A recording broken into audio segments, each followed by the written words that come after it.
ओम शांति।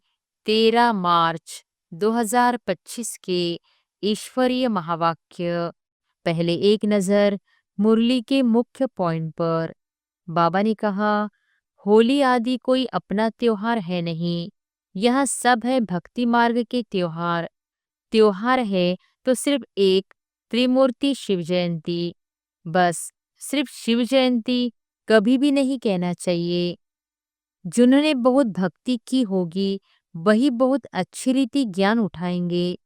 कम भक्ति करने वाले ज्ञान भी कम उठाएंगे तो पद भी कम पाएंगे। जितना बाप की याद में रहेंगे तो पवित्र होते जाएंगे और रॉयल्टी भी आती जाएगी। कोई भी धर्म वाले को इस गोले पर व झाड़ पर तुम समझा सकते हो। यहाँ तुम विश्व में शांति स्थापन करने के निमित्त बने हुए बच्चों को बाप विश्व के राजाई प्राइज में देते हैं। यह इनाम भी नंबरवार पुरुषार्थ अनुसार मिलता है। देने वाला है भगवान बाप। और फिर बाबा ने कहा, बहुत बच्चे हैं जो कुछ भी कल्याण नहीं करते, न अपना न औरों का करते हैं। इसलिए घोड़े सवार प्यादे कहा जाता है। कोई थोड़े महारथी है। अंदर बाहर सच्चाई चाहिए। आत्मा ही झूठी बनी है, उनको फिर सच्चा बाप सच्चा बनाते हैं। तुम्हारे लिए यह ज्ञान और विज्ञान ही होली धुरिया है। वे लोग भी होली और धुरिया मनाते हैं, लेकिन उसका अर्थ क्या है यह भी कोई नहीं जानते। माया के वार से बचने के लिए कभी देह अभिमान में मत फंसो। सदा खबरदार, सब भाई बहन है। और फिर लास्ट में बाबा ने कहा, विज्ञान है ज्ञान से भी परे। ज्ञान तुमको यहाँ मिलता है जिससे तुम प्रारब्ध पाते हो, बाकी वह है शांति धाम। कोई कहते हैं यह ड्रामा बना ही क्यों। अरे यह तो नई दुनिया और पुरानी दुनिया का खेल है, अनादि बना हुआ है। देह अभिमान छोड़ देही अभिमानी बनो। तुम्हारे लिए पढ़ाई ही बड़ा त्योहार है, जिससे तुम्हारी कितनी कमाई होती है। अपने सुखधाम को याद करो, किससे जास्ती बात भी न करो, नहीं तो नुकसान हो जाता है। बहुत मीठा शांत प्यार से बोलना अच्छा है, जास्ती न बोलना अच्छा है। शांति में रहना सबसे अच्छा है। और अब सुनते हैं महावाक्यों को विस्तार से। मुरली का सार। मीठे बच्चे, पद का आधार है पढ़ाई। जो पुराने भक्त होंगे वह अच्छा पढ़ेंगे और पद भी अच्छा पाएंगे। प्रश्न है, जो बाप की याद में रहते हैं उनकी निशानी क्या होगी? उत्तर है, याद में रहने वालों में अच्छे गुण होंगे, वह पवित्र होते जाएंगे, रॉयल्टी आती जाएगी। आपस में मीठा खीर खंड होकर रहेंगे। दूसरों को न देख स्वयं को देखेंगे। उनकी बुद्धि में रहता जो करेगा वह पाएगा। ओम शांति। बच्चों को समझाया गया है कि यह भारत का जो आदि सनातन देवी देवता धर्म है उसका शास्त्र है गीता। यह गीता किसने गाई यह कोई नहीं जानते। यह ज्ञान की बातें हैं। बाकी यह होली आदि कोई अपना त्योहार है नहीं, यह सब है भक्ति मार्ग के त्योहार। त्योहार है तो सिर्फ एक त्रिमूर्ति शिव जयंती, बस सिर्फ शिव जयंती कभी भी नहीं कहना चाहिए। त्रिमूर्ति अक्षर न डालने से मनुष्य समझेंगे नहीं। जैसे त्रिमूर्ति का चित्र है, नीचे लिखत हो कि देवी स्वराज्य आपका जन्मसिद्ध अधिकार है। शिव भगवान बाप भी है ना, जरूर आते हैं, आकर स्वर्ग का मालिक बनाते हैं। स्वर्ग के मालिक बने ही हैं राजयोग सीखने से। अंदर चित्रों में तो बहुत ज्ञान है। चित्र ऐसे बनाने हैं जो मनुष्य देखने से वंडर खाए। वह भी जिन्होंने बहुत भक्ति की होगी, वही बहुत अच्छी रीति ज्ञान उठाएंगे। कम भक्ति करने वाले ज्ञान भी कम उठाएंगे, तो पद भी कम पाएंगे। दास दासियों में भी नंबरवार होते हैं ना। सारा मदार है पढ़ाई पर। तुम्हारे में बहुत थोड़े हैं जो अच्छी रीति युक्ति से बात कर सकते हैं। अच्छे बच्चों की एक्टिविटी भी अच्छी होगी, गुण भी सुंदर होने चाहिए। जितना बाप की याद में रहेंगे तो पवित्र होते जाएंगे और रॉयल्टी भी आती जाएगी। कहाँ कहाँ तो शूद्रों की चलन बड़ी अच्छी होती है, और यहाँ ब्राह्मण बच्चों की चलन ऐसी है, बात मत पूछो। इसलिए वे लोग भी कहते हैं, क्या इनको ईश्वर पढ़ाते हैं?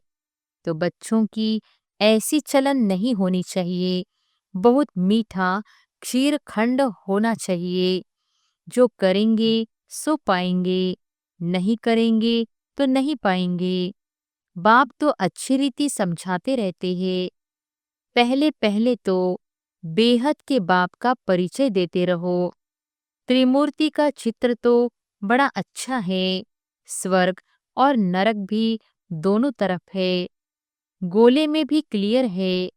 कोई भी धर्म वाले को इस गोले पर व झाड़ पर तुम समझा सकते हो। इस हिसाब से तुम स्वर्ग नई दुनिया में तो आ नहीं सकेंगे। जो सबसे ऊंच धर्म था, सबसे साहूकार थे, वही सबसे गरीब बने हैं। जो सबसे पहले पहले थे, संख्या भी उनकी जास्ती होनी चाहिए। परंतु हिंदू लोग बहुत और धर्मों में कन्वर्ट हो गए हैं। अपने धर्म को न जानने कारण और धर्मों में चले गए हैं, या तो हिंदू धर्म कह देते हैं।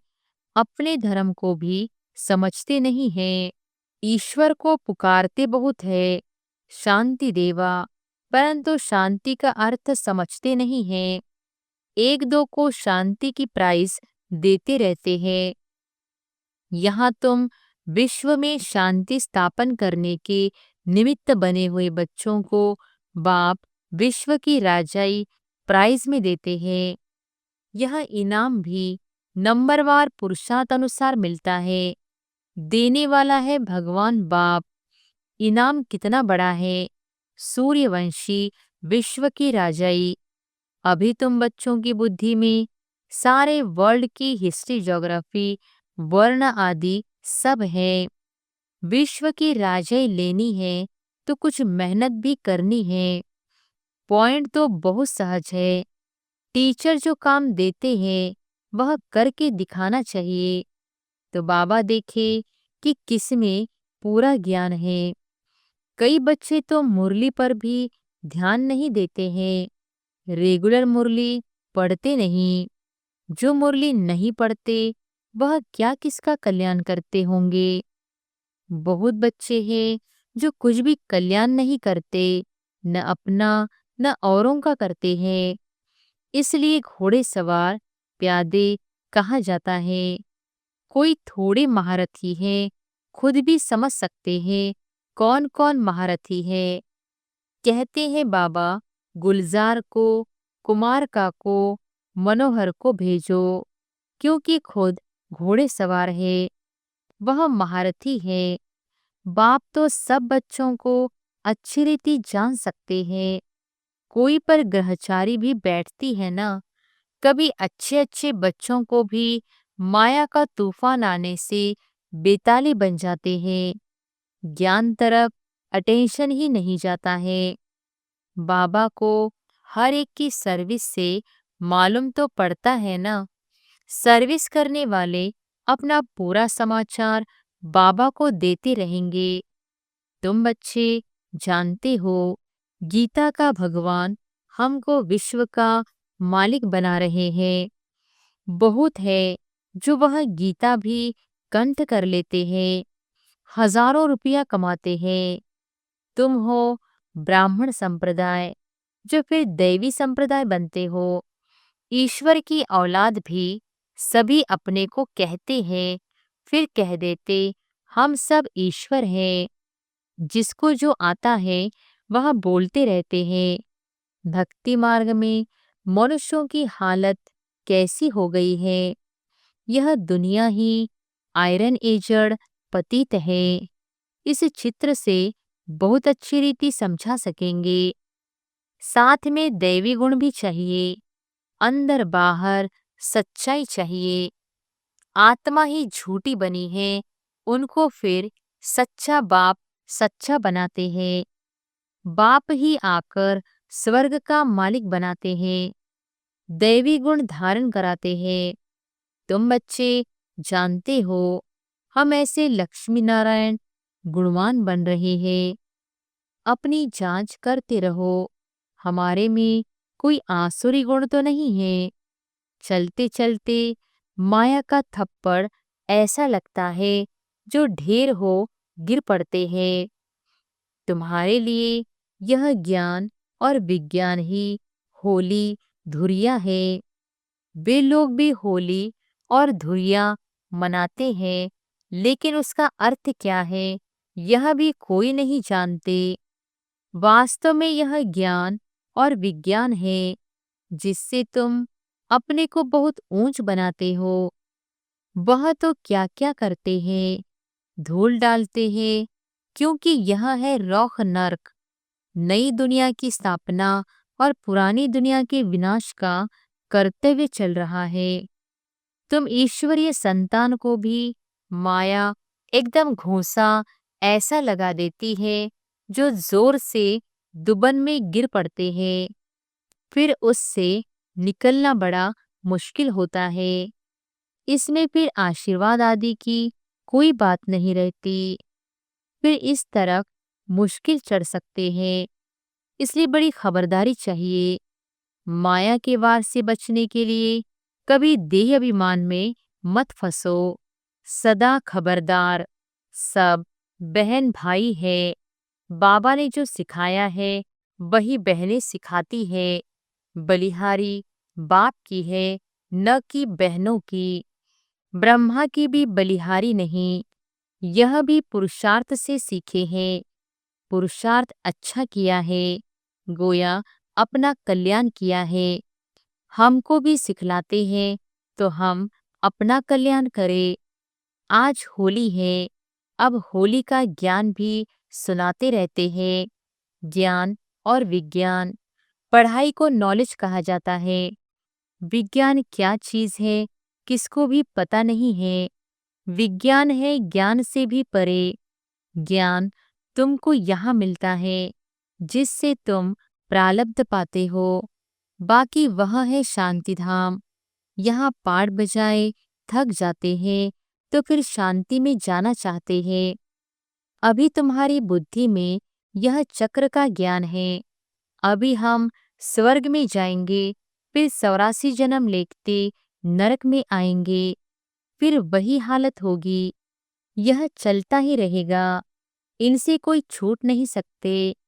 कोई कहते हैं यह ड्रामा बना ही क्यों। अरे यह तो नई दुनिया और पुरानी दुनिया का खेल है, अनादि बना हुआ है। झाड़ पर समझाना बहुत अच्छा है। सबसे पहली मुख्य बात है बाप को याद करो तो पावन बन जाएंगे। आगे चल मालूम पड़ता जाएगा कौन कौन इस कुल के हैं। जो और धर्मों में कन्वर्ट हो गए हैं वह भी निकलते जाएंगे। जब सभी आएंगे तो मनुष्य वंडर खाएंगे। सबको यही कहना है कि देह अभिमान छोड़ देही अभिमानी बनो। तुम्हारे लिए पढ़ाई ही बड़ा त्योहार है जिससे तुम्हारी कितनी कमाई होती है। वो लोग तो इन त्योहारों को मनाने में कितने पैसे आदि बर्बाद करते हैं, कितना झगड़ा आदि होता है। पंचायती राज्य में कितने झगड़े ही झगड़े हैं। किसको रिश्वत देकर भी मरवाने की कोशिश करते हैं। ऐसे बहुत मिसाल होते रहते हैं। बच्चे जानते हैं सतयुग में कोई उपद्रव होता ही नहीं। रावण राज्य में बहुत उपद्रव है। अभी तो तमोप्रधान है ना। एक दो में मत न मिलने कारण कितना झगड़ा है। इसलिए बाप समझाते रहते हैं, इस पुरानी दुनिया को भूल अकेले बन जाओ। घर को याद करो, अपने सुखधाम को याद करो। किससे जास्ती बात भी न करो, नहीं तो नुकसान हो जाता है। बहुत मीठा, शांत, प्यार से बोलना अच्छा है। जास्ती न बोलना अच्छा है। शांति में रहना सबसे अच्छा है। तुम बच्चे तो शांति से विजय पाते हो। सिवाय एक बाप के और कोई से प्रीत नहीं लगानी है।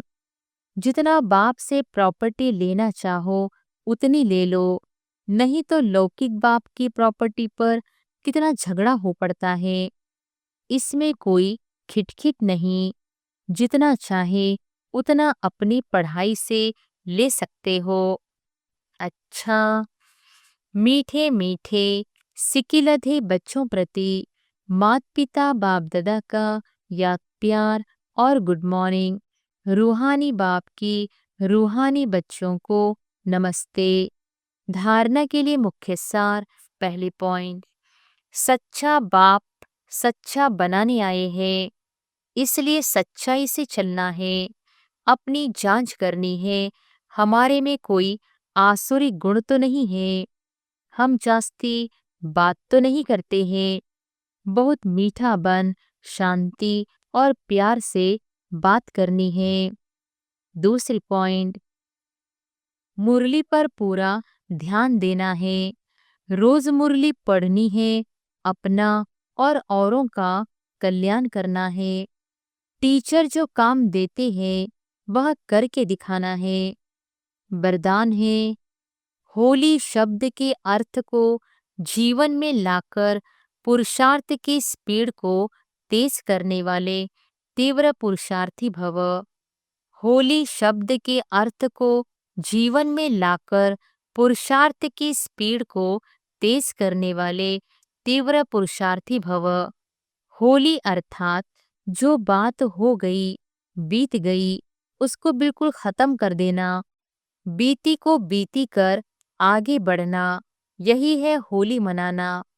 बीती हुई बात ऐसे महसूस हो जैसे बहुत पुरानी कोई जन्म की बात है। जब ऐसी स्थिति हो जाती है तब पुरुषार्थ की स्पीड तेज होती है। तो अपनी या दूसरों की बीती हुई बातों को कभी चिंतन में नहीं लाना, चित्त पर नहीं रखना और वर्णन तो कभी नहीं करना। तब ही तीव्र पुरुषार्थी बन सकेंगे। स्लोगन है, स्नेह ही सहज याद का साधन है, इसलिए सदा स्नेही रहना और स्नेही बनाना। मातेश्वरी जी के अनमोल महावाक्य। गुप्त बांधेली गोपियों का गायन है। गीत है, बिन देखे प्यार करूं, घर बैठे याद करूं। अब यह गीत कोई बांधेली मस्त गोपी का गाया हुआ है। यह है कलप कलप वाला विचित्र खेल। बिन देखे प्यार करते हैं, दुनिया बिचारी क्या जाने। कलप पहले वाला पार्ट हूबहू रिपीट हो रहा है। भला उस गोपी ने घर बार नहीं छोड़ा, परंतु याद में कर्म बंधन चुकतू कर रही है। तो यह कितना खुशी में झूम झूम कर मस्ती में गा रही है। तो वास्तव में घर छोड़ने की बात नहीं है। घर बैठे बिन देखे उस सुख में रह सर्विस करनी है। कौन सी सेवा करनी है? पवित्र बन पवित्र बनाने की। तुमको तीसरा नेत्र अब मिला है। आदि से लेकर अंत तक बीज और झाड़ का राज तुम्हारी नजरों में है। तो बलिहारी इस जीवन की है। इस नॉलेज द्वारा 21 जन्मों के लिए सौभाग्य बना रहे हैं। इसमें अगर कुछ भी लोक लाज विकारी कुल की मर्यादा है तो वो सर्विस नहीं कर सकेंगे। यह है अपनी कमी। बहुतों को विचार आता है कि यह ब्रह्मा कुमारियां घर फिटाने आई है, परंतु इसमें घर फिटाने की बात नहीं है। घर बैठे पवित्र रहना है और सर्विस करनी है। इसमें कोई कठिनाई नहीं है। पवित्र बनेंगे तब पवित्र दुनिया में चलने के अधिकारी बनेंगे। बाकी जो नहीं चलने वाले हैं, वह तो कलप पहले वाली शत्रुता का पाठ बजाएंगे।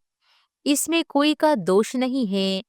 जैसे हम परमात्मा के कार्य को जानते हैं, वैसे ड्रामा के अंदर हर एक के पार्ट को जान जान चुके हैं, तो इसमें घृणा नहीं आ सकती। ऐसी तीव्र पुरुषार्थी गोपियां रेस कर विजयमाला में भी आ सकती है। अच्छा, ओम शांति। अव्यक्त इशारे। सत्यता और सभ्यता रूपी कल्चर को अपनाओ। जो भी ज्ञान की गुह्य बातें हैं, उसको स्पष्ट करने की विधि आपके पास बहुत अच्छी है और स्पष्टीकरण है। एक एक पॉइंट को लॉजिकल स्पष्ट कर सकते हो। अपनी अथॉरिटी वाले हो। कोई मनोमय व कल्पना की बातें तो है नहीं, यथार्थ है, अनुभव है। अनुभव की अथॉरिटी, नॉलेज की अथॉरिटी, सत्यता की अथॉरिटी। कितनी अथॉरिटीज है? तो अथॉरिटी और स्नेह दोनों को साथ साथ कार्य में लगाओ। अच्छा, ओम शांति।